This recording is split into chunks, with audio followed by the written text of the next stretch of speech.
bien. Lo llegamos a dudar.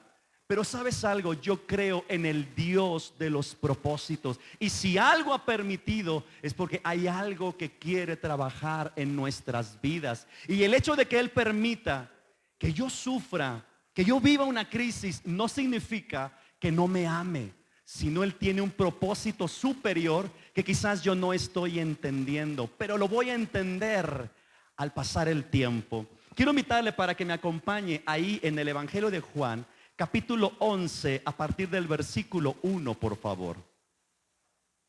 Juan capítulo 11, versículo 1. ¿Está conmigo? Dice la escritura: estaba entonces enfermo uno llamado Lázaro de Betania, la aldea de María y de Marta su hermana. María, cuyo hermano Lázaro estaba enfermo, fue la que ungió al Señor con perfume y le enjugó los pies con sus cabellos. Enviaron pues las hermanas para decir a Jesús: Señor, he aquí el que amas, ¿cómo está? Enfermo. Señor, el que amas está enfermo. Quiero llamar su atención que dice la Biblia que Jesús amaba a Lázaro, a Marta y a María. Y Marta y María enviaron mensajeros a Jesús para informarle de la condición de su amigo, de la condición del hombre, del amigo que él amaba. Déjame decirte, amado hermano, que hoy en día hay un evangelio que se predica de manera triunfalista, donde hay quienes creen que el dolor, el sufrimiento o la escasez no es parte de la vida cristiana.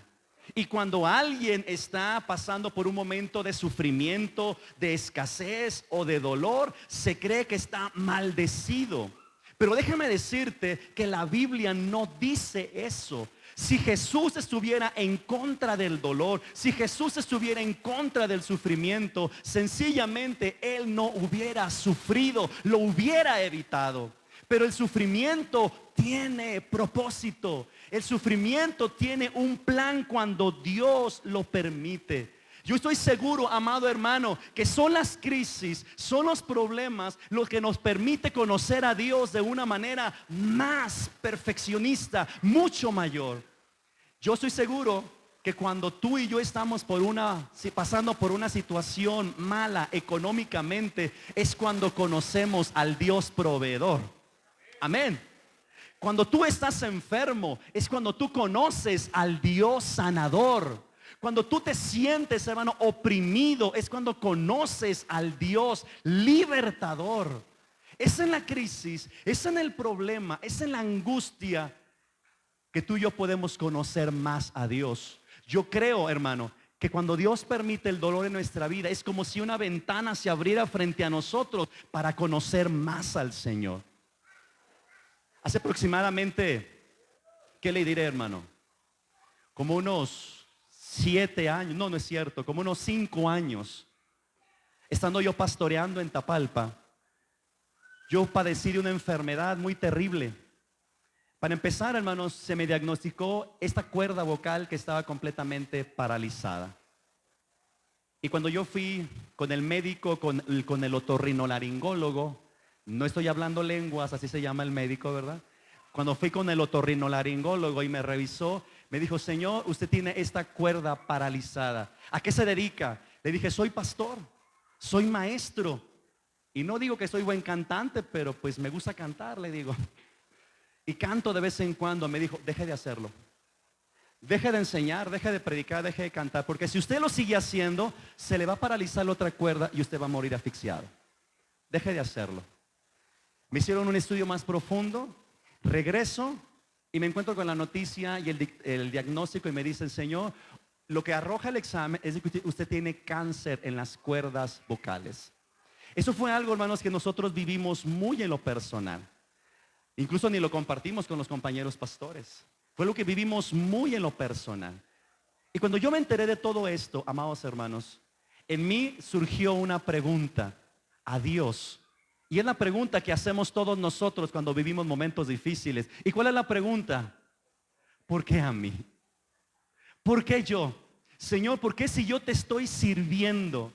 Señor, ¿por qué si yo estoy haciendo lo que a ti te agrada? ¿Por qué permites que sucedan estas cosas tan difíciles? ¿Por qué, Señor?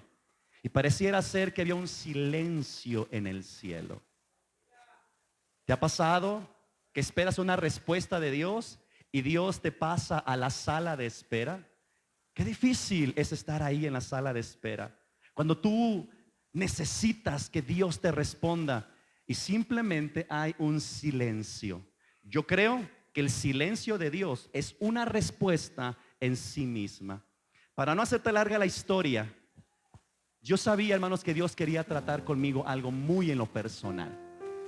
Y yo estuve orando al Señor. Y yo le decía, Señor, yo sé que esto tú lo has permitido en mi vida, porque mi vida depende de ti, Señor. Mi vida está en tus manos, Señor. Y tu palabra dice que nadie arrebatará mi vida de tus manos. Por lo tanto, si algo me ha sucedido es porque tú lo has permitido. Y esa es mi fe. Así que enséñame qué quieres que yo aprenda. Enséñame qué quieres conmigo. Y Dios trató conmigo. Dios habló conmigo. Y para no hacerle la historia más larga, yo recuerdo que una noche, estando yo orando, Dios me dijo, habló a mi mente, y Dios me dijo, ha llegado el momento de tu sanidad. Pon tu mano, me dijo, sobre tu cuerda y ordénale que se movilice, porque estaba paralizada, hermanos. Puse mi mano y le ordené en el nombre de Jesucristo que se movilizara. Yo recuerdo que sentí algo muy calientito, hermanos. Y a partir de ese momento yo empecé a hablar mejor. Pero no terminó ahí, hermanos. Después yo fui con el médico, me hicieron otro examen, me revisaron mis cuerdas y me dijeron, Señor, los primeros estudios que le hicimos, como que hubo un error, porque su cuerda está perfectamente y lo que habíamos diagnosticado como cáncer, usted no tiene nada, usted está perfectamente bien. Y yo le dije, miren, no es un error, no es un error. Yo creo en un Cristo de poder que me ha dado la sanidad y ha derramado su gracia sobre mí. Yo entendí, hermano, que Dios quería tratar algo conmigo. Claro, en esos momentos difíciles, en algún momento te bombardea el maligno con un pensamiento en tu mente diciéndote, Dios no te ama, Dios se ha olvidado de ti, ¿por qué permite que suceda esto en tu vida? Pero tú y yo tenemos que aferrarnos que a pesar del dolor, Dios nos ama. Dios te ama, iglesia. Dios te ama profundamente. Me encanta cómo es que en el Eclesiastés capítulo 7 versículo 3, en esta versión, la Nueva Traducción Viviente, traduce este pasaje. Eclesiastés 7:3 dice, es mejor el llanto que la risa. ¿Cómo ve? Es mejor el llanto que la risa, porque la tristeza tiende a pulirnos. Diga conmigo, ups. Ay, ay, ay, ¿verdad? Si nosotros nos preguntaran, ¿qué prefieres, reír o llorar? Yo diría, yo prefiero reír, hermanos. Yo prefiero estar gozoso. Pero dice la palabra, en la tristeza, en el dolor, Dios me pule. Dios me perfecciona. Hermano, Dios usa ese momento para trabajar con mi humildad, para llevarme a mí a trabajar con algo en lo personal. Me hace sensible al dolor, me hace valorar muchas cosas. Es en el dolor que Dios trabaja conmigo. Por eso Él lo permite. Hermano, si tú estás pasando por un momento así, como lo que yo viví hace tiempo, déjame decirte, Dios quiere enseñarte una lección. Pero una vez que la aprendas, Dios va a responder favorablemente a tu petición. Amén. Así que Dios, hermanos, tiene un propósito para eso que tú estás viviendo.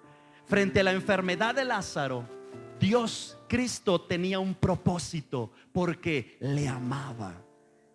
Lo segundo que quiero compartir contigo es que tu problema no es de muerte. Ayúdeme, dígale al que está a su lado, tu problema no es de muerte. Tu problema no te va a acabar.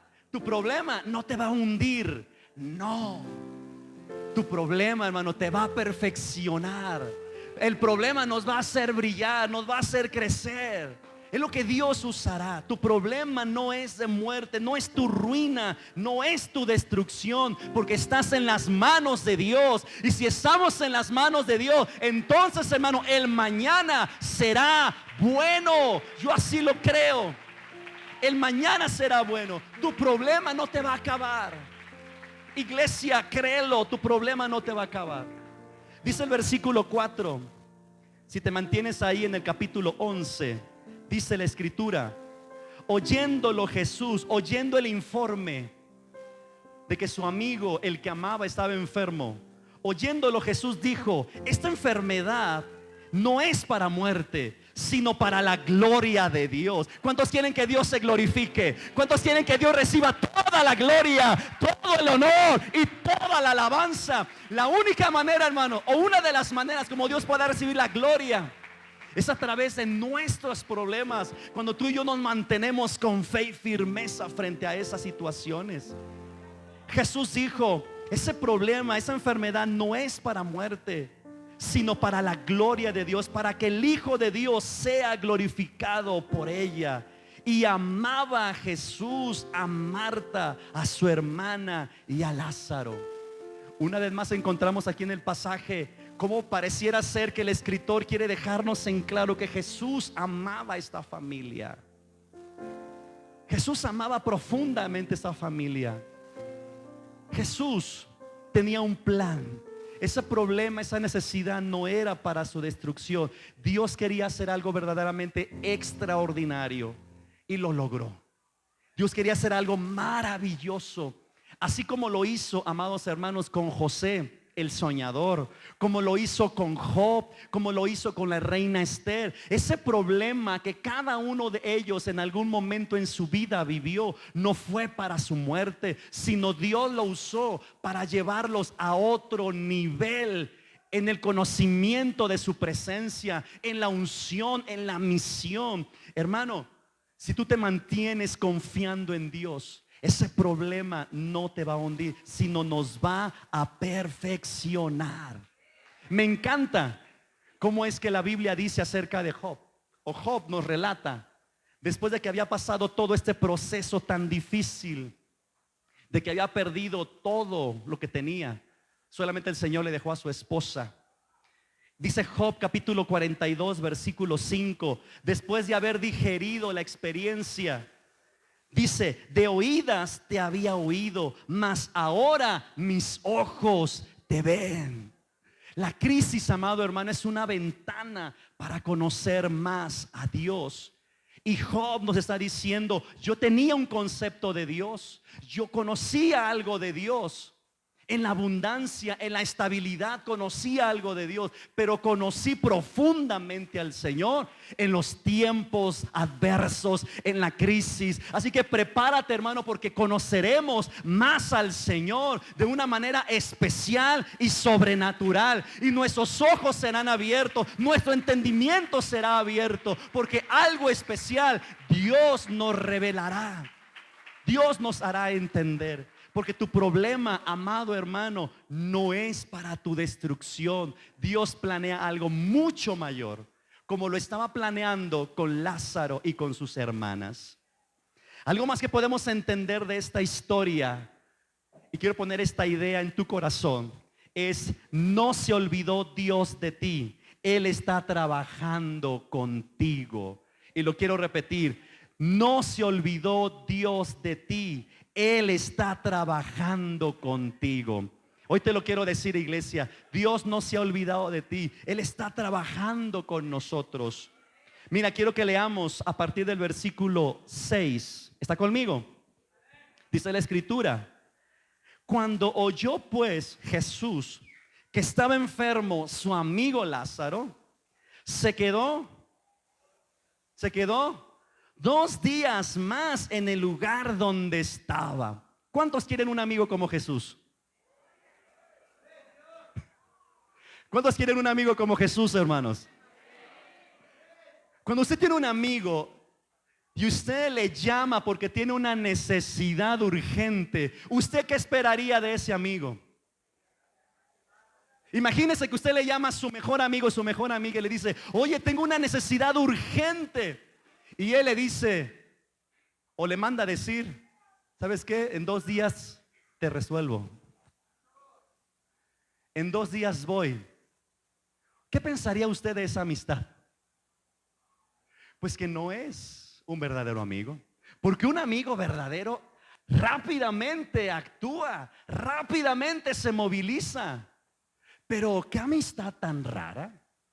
Porque si Jesús amaba profundamente a Lázaro, a Marta y a María, ¿por qué Él decide esperarse 2 días para acudir? ¿Por qué se espera? ¿Sabe por qué? Porque Él tenía un propósito. Y un propósito que lo vamos a entender en un momento más. Hermanos, si Dios ha retardado su respuesta, no significa que no te ame. Si Dios no ha respondido inmediatamente a tu petición, no significa que se ha olvidado de ti. Simplemente Él está trabajando contigo. ¿Alguna vez usted le ha dicho: Señor, trabaja conmigo? ¿Alguna vez usted le ha dicho: Señor, quiero ser mejor? Puede ser que el Señor use la crisis o un problema para pulirnos, para perfeccionarnos.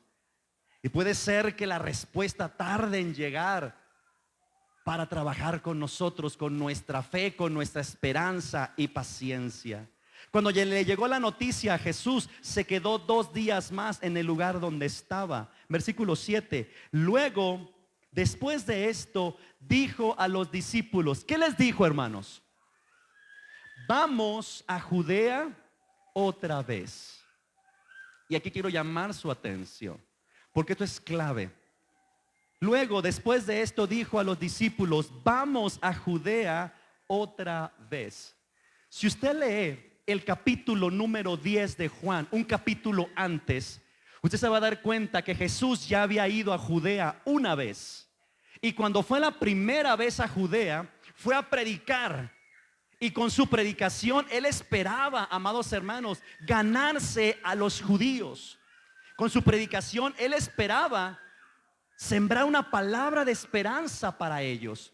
Pero dice la escritura en el capítulo 10 que los judíos no lo recibieron. Por el contrario, lo apedrearon y lo querían matar. Y Jesús salió huyendo de allí. Jesús salió huyendo de ahí. Por esa razón, cuando muere Lázaro, Jesús le dice a sus discípulos: vamos a Judea otra vez. ¿Y por qué está planeando? ¿Por qué planeó una segunda ocasión? ¿Sabe algo? Porque Jesús quería hacer algo maravilloso. Jesús, el Dios tuyo y el mío, es el Dios que no se da por vencido, hermanos. Es el Dios que cuando alguien en algún momento le rechaza, Él, hermano, sigue buscando la oportunidad de manifestarse a su vida para que esa persona le conozca y le reciba. Yo no sé cuántas veces te tuvieron que hablar a ti para recibir a Cristo como Señor y Salvador. Yo no sé si aquí hay hermanos de los que fueron difíciles. Si hay aquí hermanos de los que fueron difíciles, o todos fuimos muy fáciles para recibir el evangelio. Pero hay creyentes que eran difíciles y con la primera ocasión no se convencieron. ¿Sabes algo? Jesús, la primera vez que va a Judea y es rechazado por los judíos, Jesús no se conforma. Y eso me agrada de nuestro Dios. Él está buscando la manera de cómo hacerle para ganar a esos que lo habían rechazado. Yo me imagino a Jesús planeando: ¿cómo le hago para volver una segunda ocasión? Pero ahora no me rechacen, sino ahora crean en mí. ¿Cómo le hago? Y yo creo que Jesús planeó una estrategia, porque Jesús es el Dios de las estrategias, hermanos. Jesús había planeado una estrategia, y la estrategia era precisamente la muerte de su amigo, el sufrimiento de sus amigos. Esa era la estrategia que iba a llamar a judíos para que estuvieran presentes en un momento sobrenatural de la resurrección de Lázaro. Mire, quiero seguir leyendo. Vamos a ir al versículo 17. ¿Está conmigo? Dice la escritura: vino pues Jesús y halló que hacía ya 4 días que Lázaro estaba en el sepulcro. Betania estaba cerca de Jerusalén como a 15 estadios. ¿Y qué dice el versículo 19? Y muchos de los judíos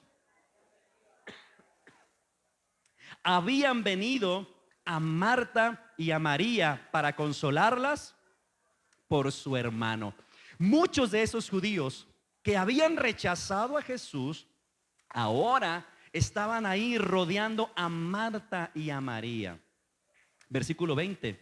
Entonces Marta, cuando oyó que venía Jesús, salió a encontrarle, pero María se quedó en casa. Y Marta dijo a Jesús: Señor, si hubieses estado aquí, mi hermano no habría muerto. En las palabras de Marta podemos entender esa pregunta: Señor, ¿por qué te olvidaste de nosotras? Cuando estamos viviendo un momento de crisis, esa es una pregunta que pudiera surgir en nuestro interior. Señor, ¿por qué te olvidaste de nosotros? Como cuando yo estaba padeciendo por ese cáncer y por esa cuerda paralizada. Señor, ¿por qué te olvidaste de mí? Pero ¿sabe algo? Dios no se había olvidado de mí. Dios no se ha olvidado de ti. Él está trabajando contigo, como estaba trabajando conmigo. Esta mujer Marta le dice: Señor, si hubieses estado aquí, mi hermano no habría muerto. Versículo 25. Le dijo Jesús: yo soy la resurrección y la vida. El que cree en mí, aunque esté muerto, vivirá. Y todo aquel que vive y cree en mí no morirá eternamente. ¿Crees esto? Hermano, ¿usted cree en las promesas de Jesús?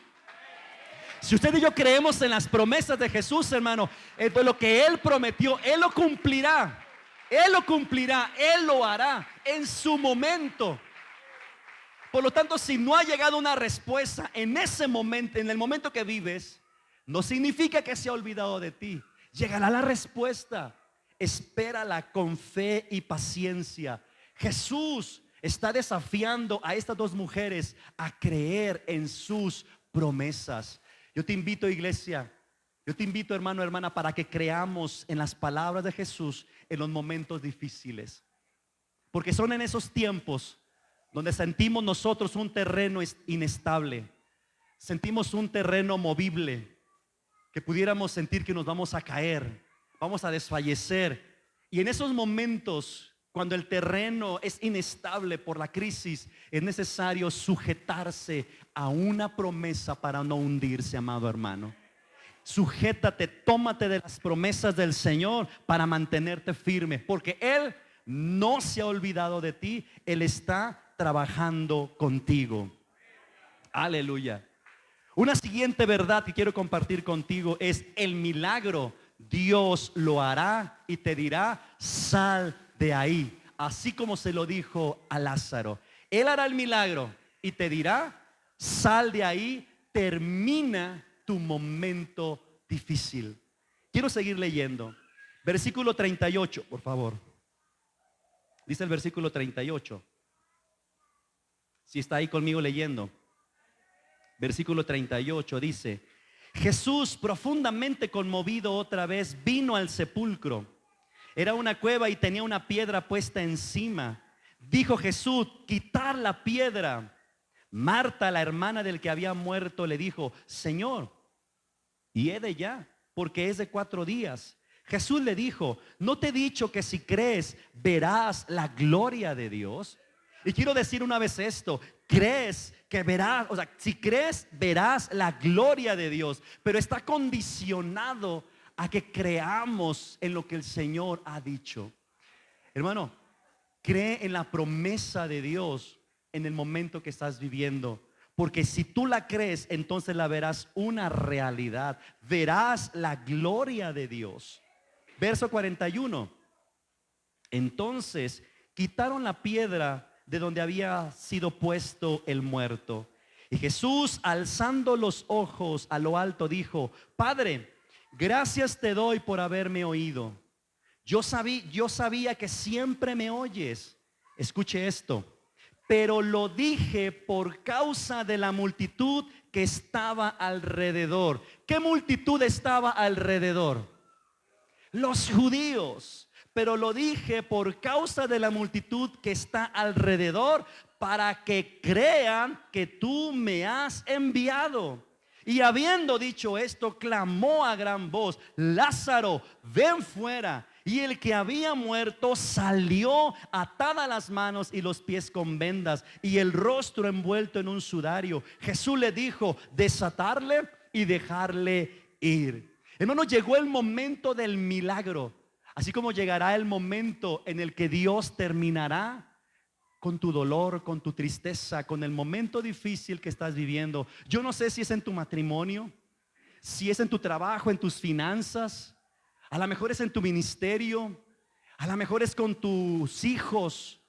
Pero ¿sabes algo? Si tú confías en las promesas del Señor, verás el milagro una realidad. Y el milagro sucedió para testimonio de los que estaban alrededor. Y esta es la última verdad que quiero compartir contigo en esta tarde. Lo que Dios hará contigo, todos lo verán y glorificarán a Dios. Y lo quiero decir una vez más: lo que Dios hará contigo, todos lo verán y glorificarán a Dios. Tú eres un testimonio de lo que Dios va a hacer. Y cuando te voltean a ver a ti, van a glorificar el nombre del Señor. Mira, quiero leer lo que dice el versículo 45. Y aquí podemos ver el plan de Dios concretado, hecho una realidad. Versículo 45. ¿Está conmigo? Dice la escritura: entonces muchos, ¿de quiénes?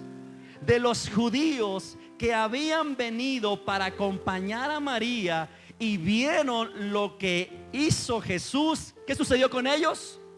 Creyeron en Él, creyeron en Él. Ese milagro, amado hermano, de la resurrección de Lázaro hizo que esos judíos que habían rechazado a Jesús ahora estuvieran creyendo en Él y lo estuvieran proclamando como el Mesías, como el Hijo de Dios. Yo estoy convencido y lo creo, aunque la Biblia no lo diga, pero yo lo creo porque tú y yo lo hemos vivido, que en algún momento, quizá cuando Jesús visitaba la casa de Lázaro, de Marta y de María, quizás en algún momento estaban comiendo juntos, estaban cenando o desayunando juntos, porque eran amigos. Yo imagino que en esa mesa, desayunando, comiendo o cenando, yo me imagino a Lázaro, a Marta y a María diciéndole a Jesús: Jesús, estoy para servirte. Jesús, estoy para servirte. Lo que tú digas, yo lo voy a hacer. Estoy para colaborar contigo en todo lo que tú quieras. ¿Alguna vez usted le ha dicho eso a Jesús? ¿Alguna vez usted así le ha dicho a Dios: Señor, estoy para servirte? Yo imagino que como amigos de Jesús, Lázaro, Marta y María, y sabiendo que Él era el Mesías, yo me imagino que en algún momento le dijeron: Jesús, estamos a la orden. Y creo que Jesús se lo tomó bien en serio, porque cuando Jesús quiso ganarse a esos judíos que lo rechazaron, Jesús ha de haber pensado: ¿cómo le hago para ganarme a los que me han rechazado? ¿Cómo le hago para ganarme a aquellos que me quisieron apedrear? ¿Cómo le hago? Porque yo no me voy a rendir. Quiero que la salvación llegue a ellos. ¿Cómo le hago? ¿Qué estrategia puedo usar? Y yo quiero pensar que cuando Jesús estaba planeando alcanzar a los que había rechazado, recordó las palabras de Lázaro, Marta y de María: Jesús, queremos colaborar contigo. Jesús, estamos para servirte. Y Jesús dijo: ya sé a quién voy a usar como un instrumento para que llegue un avivamiento en Judea. Ya sé a quién voy a usar para que llegue un avivamiento en esa ciudad, y ahí me reconozcan, me alaben, me glorifiquen y reconozcan que yo soy el Hijo de Dios y soy el Mesías. Voy a usar a Lázaro, a Marta y a María, y me voy a glorificar en sus vidas de una manera sobrenatural. A veces tú y yo pensamos que decirle al Señor: